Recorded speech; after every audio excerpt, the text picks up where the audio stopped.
Hey guys, CoffinSkate here, and in this video I'm going to be talking about my top 10 favorite games of this decade, more specifically in order of 2010 to 2019, so I'm pretty much going to be saying what my game of the year was for each of those years in that order. So, you know, now we're in 2020, and yeah, this is pretty much the start of possibly, hopefully, another great year or another great decade of video games. Also, another great year for video games. I mean, there are tons of games coming out this year, from Final Fantasy VII Remake to The Last of Us Part 2, Cyberpunk 2077, Resident Evil 3 Remake, etc. So, that's just the tip of the iceberg as well. So, but anyways, I really want to talk about just some of my favorite games of this past decade, and like I said, I'm just going to be going over the games that I personally played, and this isn't everything because I haven't played everything that has come out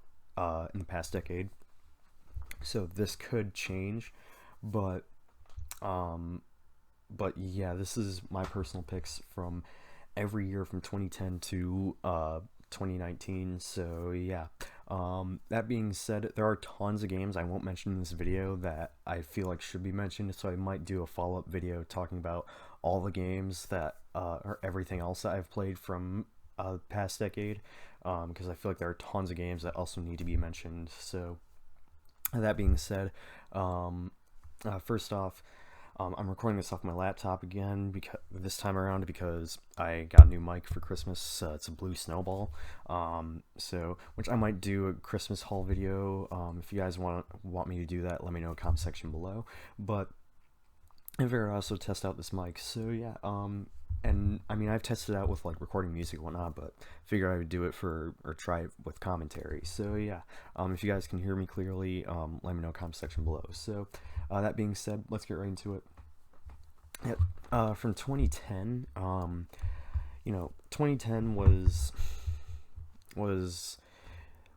I mean, I can't really there were some good games came out in 2010. Again, I will detail all the games I played from that year in a follow-up video, but my 2010 pick goes to Kingdom Hearts Birth by Sleep. I'm not just saying this because I'm a huge Kingdom Hearts fan. Kingdom Hearts may be my favorite video game franchise of all time, with games like Persona creeping up there. But this game I absolutely loved. The main thing I really liked about this game was the story. It was a great prequel to the Kingdom Hearts series. It told a really good story with, I think this one has debatably has the best story in the series. Has some really interesting characters that they introduced with this game. Yeah, I mean, the battle system wasn't really, it's really clunky, or it's really wonky compared to the other entries, but for a handheld, this is pretty much like a console quality Kingdom Hearts game on the go, and I absolutely loved it. So I mainly loved it for the story, but everything else about this game I really liked. I thought the world selection was really nice, the music was fantastic. I liked the Mirage Arena. I wish they brought that back for the most recent entry, but otherwise I just found this one to be one of the most enjoyable, and it's one of my favorites in the series. If you have not played Kingdom Hearts Birth by Sleep, this is on all the Kingdom Hearts compilations, so definitely check this out if you haven't played it yet. Okay, for 2011, now this was kind of a tough pick, I picked this one because of just the sheer memories I have with this game, and well, I admittedly like the other game that was tied up with this game a little bit more, which was Dark Souls 1. This game just really, I remember playing this game for the first time a few years ago and was really blown away by it. So, but that game is The Elder Scrolls V Skyrim, and this is the 360 version. I also have a PS4 version, which I'll get into that in a minute, but Skyrim is just one of my favorite RPGs of all time. It really, the reason why I love this game so much is because not only is it an excellent open world RPG with a really interesting world, but it really gives off a sense of role-playing in the fact that you create your own character and you can just go out and do whatever you want, be whoever you want to be. And I love it because of that. If you want to be, and also you just play this game however the hell you want.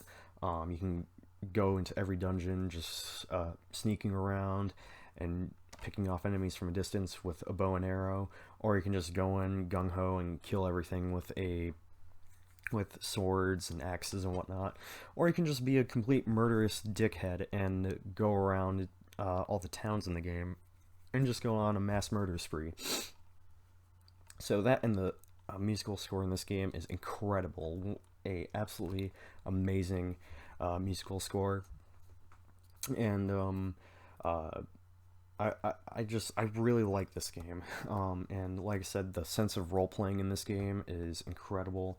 I haven't really felt a true sense of role playing with any other RPG besides this. Not to say it's my favorite RPG of all time, but this game just to me gives like a really true sense of role playing. So yeah, and I mean I love this game. I can pop this in like anytime, and just create a new character and easily put 100 hours into it. It's such a great game. So yeah, that's my pick for 2011. Yeah, I also have the PS4 version, which I love that version so much. I hadn't played Skyrim in such a long time, so when I got the PS4 version, I just went hog wild on that version. I played it so much. I ended up platinuming it as well. All right, for 2012, 2012 was a bit of an interesting year. I don't really remember. I can't really name off any of the games that came out from that year off the top of my head, but my favorite game from 2012, is actually, I don't have a separate copy of this because I got it out of the trilogy, but my favorite game from 2012 was Mass Effect 3. Now, this one being my favorite, it's debatable which one I like the most. But Mass Effect 3, I thought, in my opinion, really closed off the series really well. I really liked the story. As per usual, Mass Effect has always had really good stories. Can't really say much about Mass Effect Andromeda because I haven't played it a whole lot, but Mass Effect 3 had a really good story.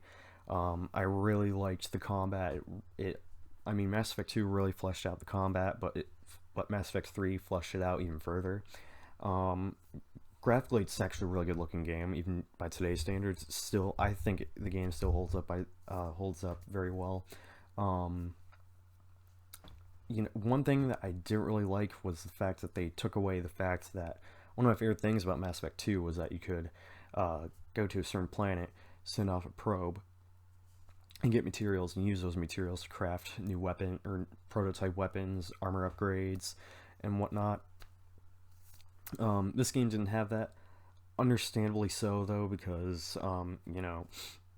you got better things to do than just scavenge for materials when the Reapers are off trying to destroy everything. But yeah, that's just a minor nitpick for me. I was thinking Mass Effect Andromeda for a second there. The ending. Well, it's not the best ending, in my opinion, that I've seen for any video game. I don't think it's as bad as people make it out to be, especially with the director's cut ending. Like I said, story was really good. I loved the missions. I loved the combat. Like I said, it fleshed out the combat even further. Just Mass Effect 3 was an overall really good game, in my opinion. I know it gets a lot of hate because of the ending, but it wasn't like the game as a whole is. Like the ending of a game shouldn't dictate your opinion on the game as a whole. So yeah, I mean, yeah, the ending isn't that great, unless you get the director's cut ending, like I said, but the ending isn't entirely that great. But that doesn't mean the game as a whole was bad. The game as a whole was incredible. So yeah, I wasn't really a big fan of the multiplayer though, but I can definitely see the appeal towards it. I just kind of wish it had a endless mode, because I mean the multiplayer is just 4-player cooperative missions, where it goes from wave 1 to 11, I think. You have to do like certain missions in between in certain waves and whatnot. Wasn't really a fan of the fact that there was no endless survival mode where you could just try to survive as long as you can. But it was a really solid game overall. I can definitely see the appeal towards the multiplayer though. So yeah. 2013 was the end of the PS3 and 360 era, or PS3, 360, and the Wii era.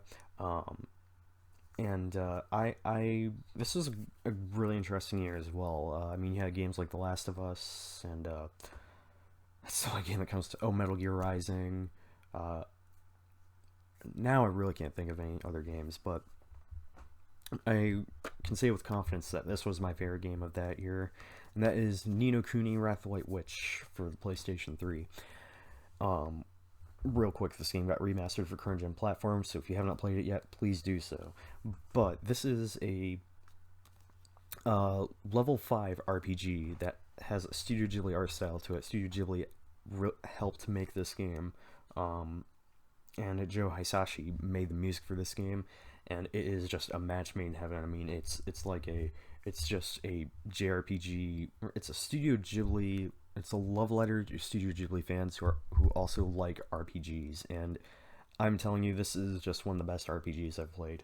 I really liked the story. It was really charming, and just it was a really magical story.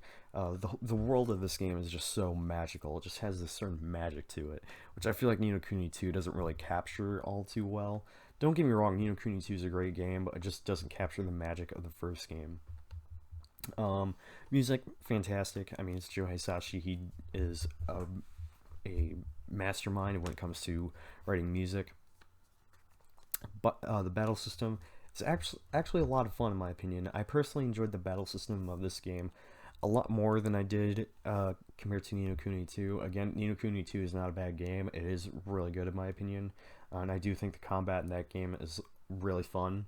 And I can see why they kind of, I can see why they went to sorry, I had to do something real quick. I can see why they went with a more action-oriented approach, because I definitely could see how the combat of this game could be a little, it's not for everybody. It's really slow compared to other games, but this game is just, it's a phenomenal RPG. I absolutely loved it. If you haven't played this yet, like I said, they did remaster this on PS4 and PC, and it got re-released on Switch, so if you haven't played it yet, definitely check this game out. Alright, 2014. Now this is gonna be, I could see this being a little controversial because, you know, there were some great games that came out in 2014. Not a whole lot, but, you know, I'm kind of ashamed that this was my favorite game of 2014, but at the same time, like, I love this game. It might have to be my favorite music rhythm game of all time. Kind of ashamed to say that, but yeah, this game was, it's, I might get some weird looks for this, but hear me out on this one. My favorite game of 2014 was Hatsune Miku Project Diva F Second for the PlayStation 3 and also on Vita. Now, don't get me wrong, there were some good games that came out that year. But there are also a few stinkers. Destiny and The Evil Within 1 come to mind. But this game just won me over everything that came out this year or that year, and I'm ashamed to say that because this game, you know, you may look at this game and say, hey, that guy's a weeb, which couldn't be any further from the truth. Just because I like a super anime weebish game doesn't mean I'm a straight up weeb. But anyways, this game, to me, I found the music to be super catchy. I loved the set list of songs. I loved the gameplay. The gameplay in this game is simple, but man, if you play in like extreme difficulty, this game can really ramp up in difficulty. I love the customization in this game. There's so much customization in this game, from like the diva rooms to the outfits or the modules characters can wear, and the UI as well. I love the edits. You know, people make tons of edits for this game, or edit songs where it's pretty much, the edits are where like you can take a song that you have like on your PlayStation 3, for instance, and then make a chart out of it. So, but yeah, that's essentially what that is. You can create edits and download other people's edits and play them. You can upload your edits, and then just the game is just a really fucking fun game in my opinion. So, and just, I love this game. I've put over 100 hours into it. Kind of ashamed to say that, but at the same time, not at all. But this game is super fun. I personally really like this game. So yeah, Hatsune Miku Project Diva F Second, my personal favorite game of 2014. Um, so, and also one thing I should mention: this is just one of those games where this is a huge case of don't judge a book by its cover, because you might play this and you might get strangely addicted to it. So yeah, kind of like the deal with Harvest Moon. All right, 2015. 2015 was, I personally think was like the true start for current gen platforms, or at the time was called Next Generation. And this game here is proof of that, especially in the way of PlayStation exclusives. Some of you guys may already know what this is based off the fact that I said PlayStation, but that game is Bloodborne. This game is not only my favorite game of 2015, but this is my favorite game in the Soulsborne series, or just of Soulsborne style games in general. So, and I've played all the Dark Souls games. I've played Demon Souls. I'm currently playing through Neo right now, and all those games are great and all, but Bloodborne to me is the best one. This one to me had the most interesting world, with some really dark and depressing lore. The combat in this game is super fun. The music in this has the best music in the Soulsborne series, with my favorite track being the Gearman boss theme. Um, the story is really interesting, and also the online is really fun. I feel like I kind of want to hop on this game and just help out some newbies who have never played Bloodborne or a Souls game before. But man, I this was also one of the first games I got for my PS4. And you know, at that time I had was Uncharted 4, because that came with my PS4, and then I got this, and I was just in heaven. And This was the game that made me say, yes, I need a PlayStation 4, because I remember when they announced this game, I thought it looked sick, and it is just as good as I thought it would be. And I loved it so much I platinumed it, and I also have the DLC, which is phenomenal. It is brutal. The DLC is harder than the main game itself, if that says anything. Um, but yeah, and that's one thing I absolutely love about the Soulsborne style games, that they're just unrelentingly difficult. They don't hold your hand whatsoever, and it's kind of a breath of fresh air compared to other games. And I mean, this isn't the Soulsborne games aren't the only games that don't hold your hand. Don't get me wrong, but it's a really kind of a brutal sort of breath of fresh air to play a game that just does not hold your hand at all. Just doesn't doesn't care or anything. This game will just fuck you up if you're not prepared for it. So, and even if you've played the Souls games, even if you've played and beaten all the Souls games, you haven't played this yet, this game might still kick your ass. I mean, before this, I had only played and beaten Dark Souls 2 multiple times, mind you. And when I got to this game was kicking my ass at the start. So now I've made this game my bitch. So, but this game, absolutely really fun game. If you haven't played this yet and you're a fan of the Soul style games, you have to play this. This game is unbelievably good. Highly recommend this. And like I said, it is my favorite game of 2015. Get a drink real quick.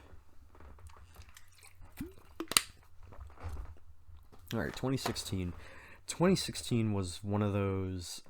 This was a tough call. It was a tough call between this and Dark Souls 3, which is my favorite of the Souls games. Which I do highly recommend that. I'll probably talk more about that in my follow-up video, but this game, I've been a fan of the series since I was a kid. I absolutely adore the series. I haven't played the third one all too much, but I love this series so much. It's just, and I haven't played the one that came out on N64, but I love this series so much. And the more I think about it, the more it just warms up to like my favorite FPS franchise of all time.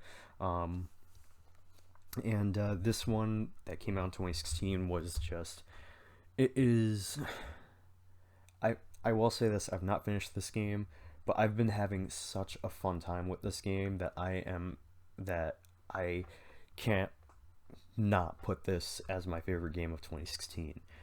because it is that fun. It is my favorite FPS of this generation, and one of the best FPSs I've played in years. Probably the best one I've played since Left 4 Dead 2 on the 360 and PC. So that game is Doom 2016, and to one of my friends paid for this. Again, thank you very much. You didn't have to, but I really appreciate that. Again, you didn't have to, but I really appreciate it though, because I've been really wanting to get this game.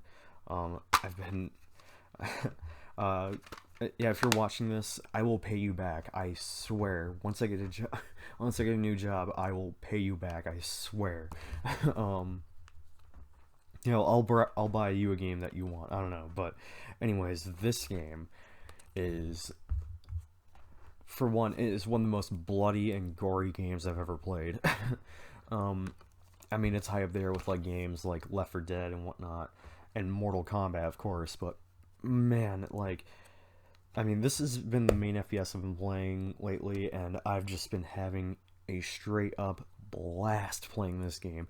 It feels so good to play such a fast paced FPS where the story is just, you can just completely ignore the story, even though there are parts where, you know, there's some story bits, but it's only there for like for like anywhere up to like, I want to say at most a minute, and then you just get straight back to the killing spree. And that's, you know, with all these, and I mean, don't get me wrong, I love story in video games, but I feel like a lot of FPSs, especially last gen and this generation, they really try to push having a story into it, which isn't entirely a bad thing, but it's really great to just play an FPS where the all you have to, where the whole thing, the main thing you do, is what it's all about, is just straight up going on a mass killing spree.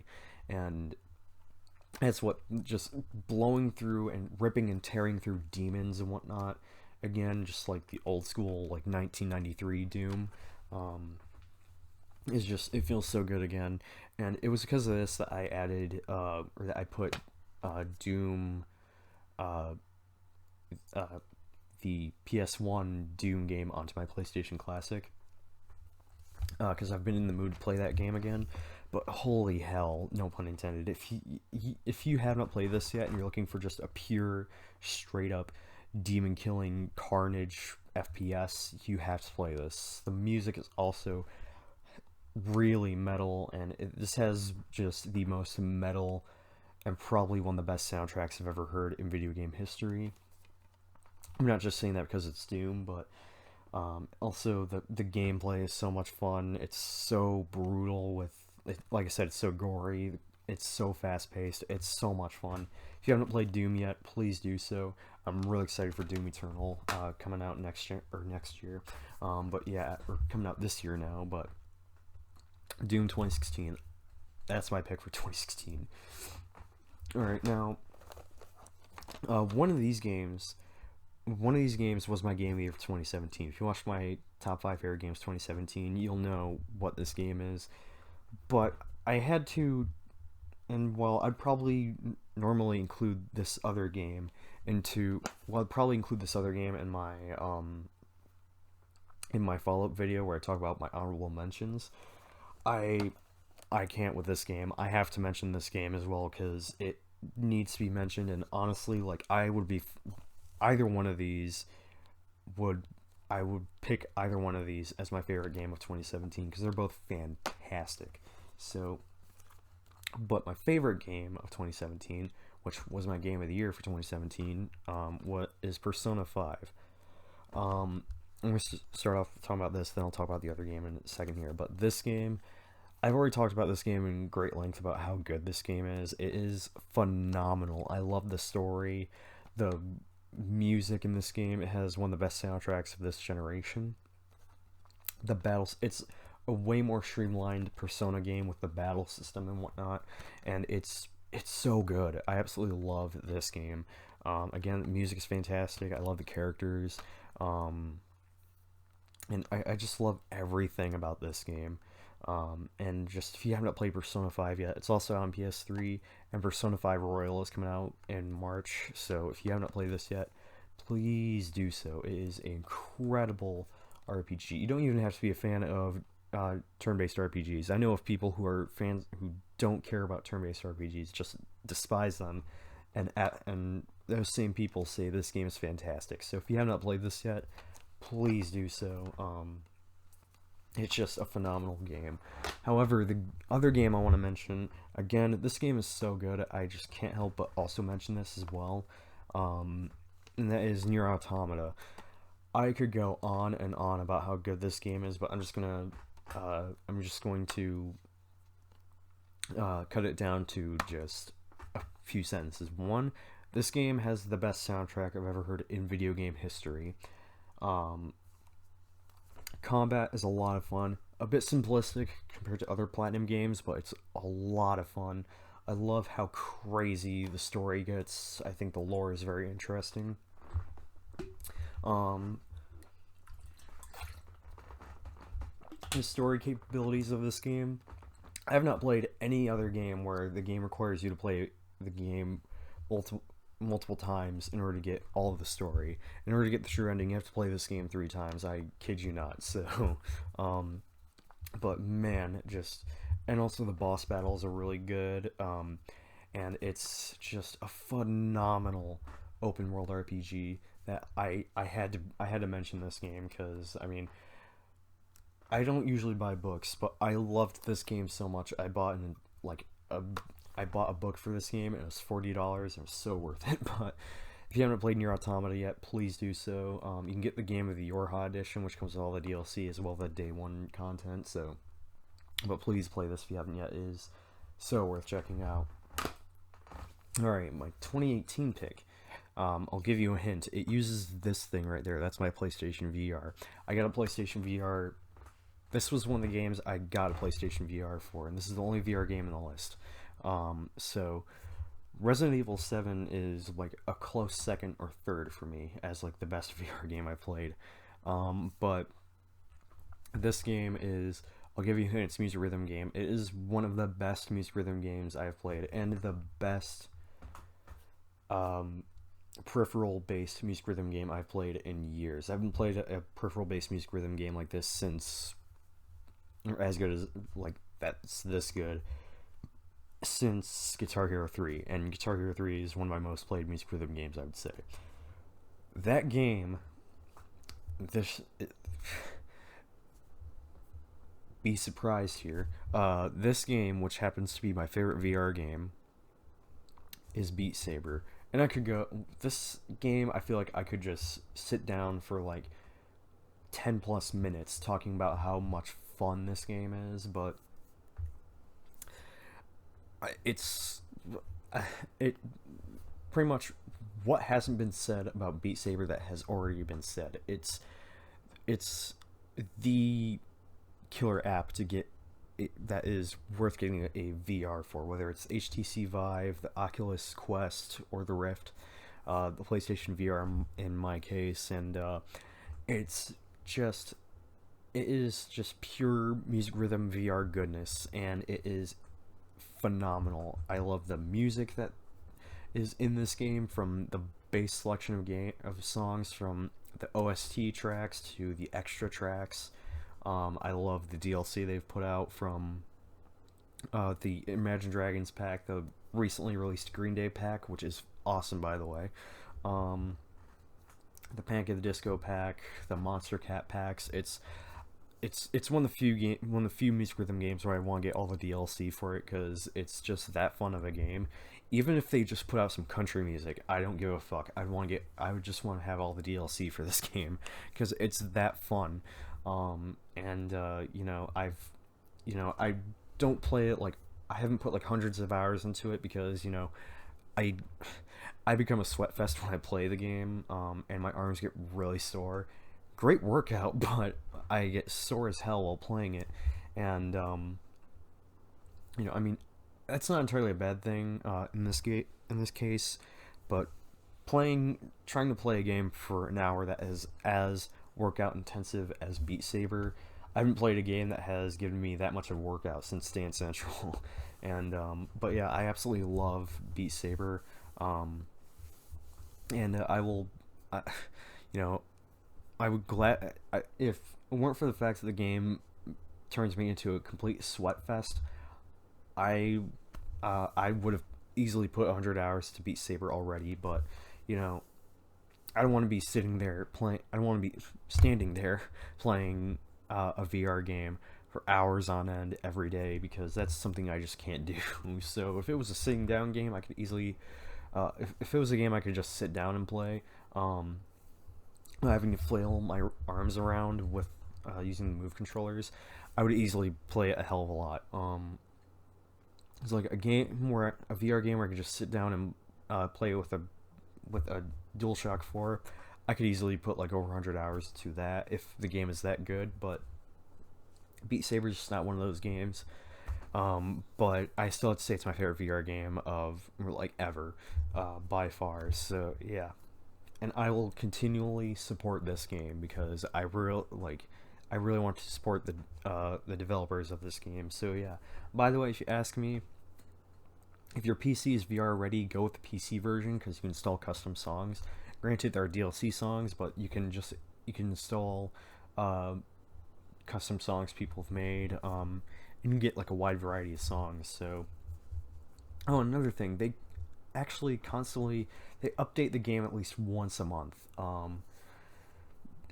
While it's adding whether it's either adding new songs for free or adding new features, like the recently released 90-degree mode for PSVR version, and the 360 mode for all the other versions. So, but yeah, absolutely love Beat Saber, and that's why it's my favorite game of 2018. And yeah, like I said, it's my favorite VR game. So yeah. All right, now 2019. Now this is also my game of the year of 2019. This was a tough call. Alright, sorry about that, guys. I got interrupted by something. Anyways, so this next game, which is my game of the year for 2019, you know, my game of the year for 2019 was, it jumped around a lot. It was it especially past few months. It was like sometimes it'd be this game or other times it'd be this game, but I decided on this one because this game, it's definitely not a perfect game. I will definitely say that, but this game it brings me back to when I was a kid, and it really made me feel like a kid again playing this game. And we've been waiting so long for this game, and you know when we finally got it, it felt like Christmas morning. So my pick for 2019, which is my game of the year for 2019, goes to Kingdom Hearts 3. And again, I'm not just saying this because I am like a huge Kingdom Hearts fan. Like I said, Kingdom Hearts is my favorite video game franchise of all time. But like I said, I will say this is not a perfect game by any means, but I picked this one because this game, like I said, just made me feel like a kid again. I felt like a kid playing through this game again, and it was just a magical experience. Just like the other Kingdom Hearts games. The combat is absolutely fun. The music is fantastic. The boss battles are awesome. This game has some of the best boss battles in the series, and this doesn't have like the best world selection in my opinion. I still like the selection of Disney worlds in this game, and it's also not even debatably. It's also just the best looking Kingdom Hearts game in the series by far. It's just a phenomenal game, and it's just, if you have not played Kingdom Hearts 3 yet and you're a fan of the series, you have to. This is just a unbelievably good game. Again, I love the story, albeit this one has one of the weaker stories. The story was really interesting, which they're going to be expanding upon this game's story with the Remind DLC. Like I said, I really like the music, the combat, and this was like, I want to say one of the only games I played this past generation that really made me feel like a kid again just playing this game. So if you haven't played Kingdom Hearts 3 yet and you're a fan of the series, definitely check this out. So it's phenomenal. So, and this is also the first game I've pre-ordered because that's how hyped I was for this game. So yeah. So there you have it. That is my top 10 favorite games of the past decade from 2010 to 2019. So yeah, I hope you guys enjoy it. Let me know in the comment section below what your favorite games were from 2010 to 2019. And yeah, stay tuned for my honorable mentions video. And yeah, thank you guys so much for watching. I'm CoffinSkate signing off. And as always, peace out, my friends.